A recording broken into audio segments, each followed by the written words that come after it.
Good morning and Happy New Year. Obviously you might not be watching this at New Year, but this is filmed on New Year's Day. I'm taking my annual New Year's walk, which is always my favourite thing to do on New Year's Day. Mostly just because it never ceases to amaze me, despite having done this every year for as long as I can remember, just how much beautiful, new, healthy, gorgeous nature is around and doing its thing and looking beautiful and healthy and vibrant and full of life, even in the middle of winter. And today, even some delicious edible mushrooms. So I thought that I will stop and show them to you. These are Flammulina velutipes, or velvet shanks. They get that name for a very beautiful reason, which I will show you. There are a few other things that people are concerned about getting these mixed up with. These are really lovely, obvious examples, so hopefully I'll be able to show you how we differentiate.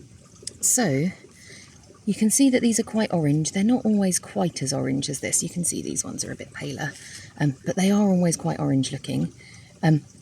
And these are less slimy than they can be. Sometimes they're really viscid, we call it in mushroom speak. And you can kind of touch the slime and bring it up and make lovely kind of slime strings from it. But even when they're dry, these are completely dry, but they are sticky. Can you see they're kind of trying to come with my finger a little bit?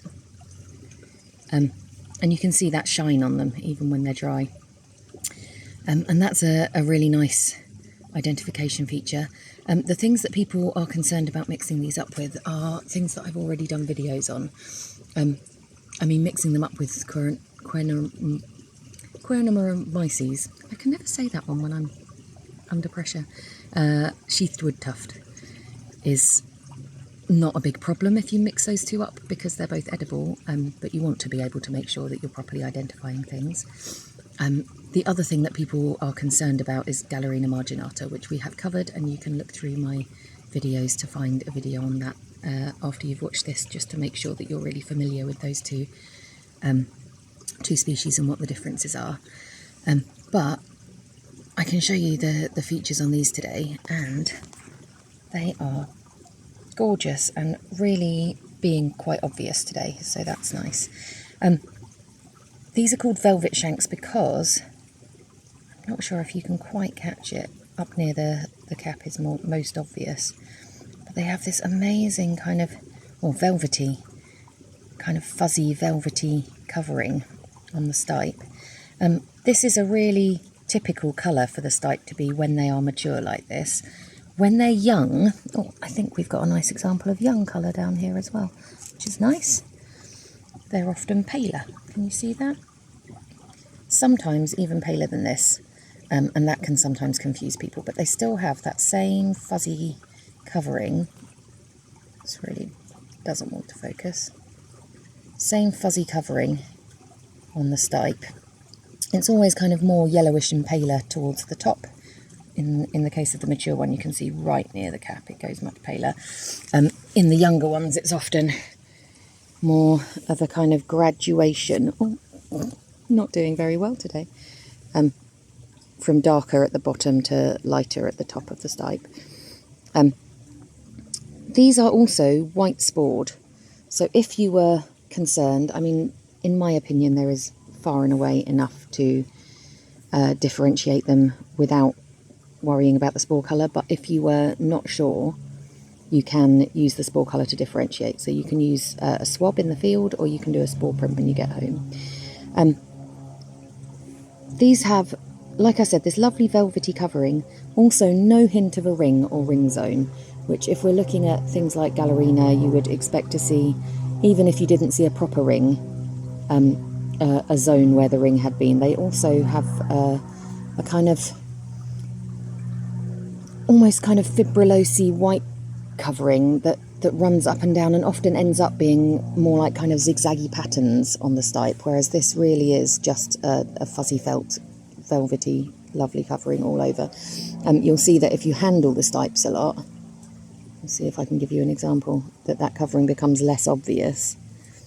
Yeah, you can see where I've handled it up the top there. But it is always there. These will also have a striate margin. Can you see that? And whilst they are a bit two-tone, they tend not to be two-tone in the same as the sheathed wood tuft are, where it's quite obvious usually. But I wouldn't say that the two-tone nature of the sheathed wood tuft is a good distinguishing definite characteristic. I have seen Gallerina do a very similar thing, and I have seen sheathed wood tuft that are not doing that. So I would say that probably for sheathed wood tuft, the Chronoromyces mutabilis, the smell is a really good one. For Gallerina, the smell is also quite distinctive. It's kind of mealy and unpleasant and not very nice.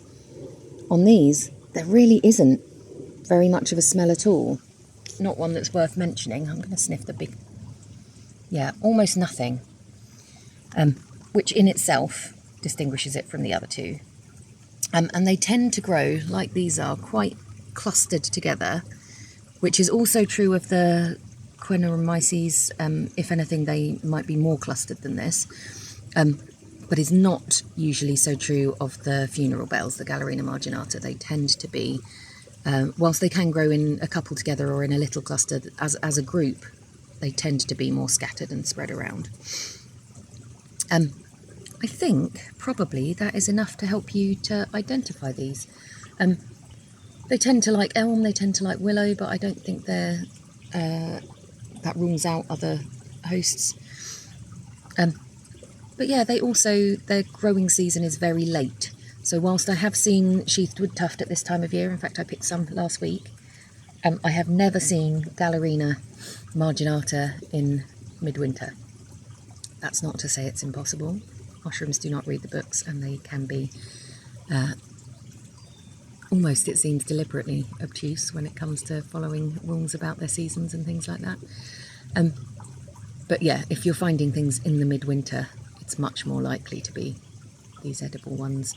Just make sure you check like I've said before, it's never about the kind of overall look of a mushroom. Just check every feature really well and make sure that you're happy that it fits all of the features of the fungus that you think it is. I hope you have a wonderful new year, full of all sorts of learning about fungi and plants and foraging and anything else that you're interested in and excited by. And enjoy your foraging. Oh, do give the page a like and subscribe. It really helps, and I appreciate it when you do that. And do find me if you're interested in coming a course. I'm running in Sussex. I'm thinking I'm probably going to expand a little bit into other kind of home counties areas this year and add some beach forays to my schedule. So do find me. I'm Ashdown Forage on Facebook and also on Instagram. Yeah. Have a lovely year.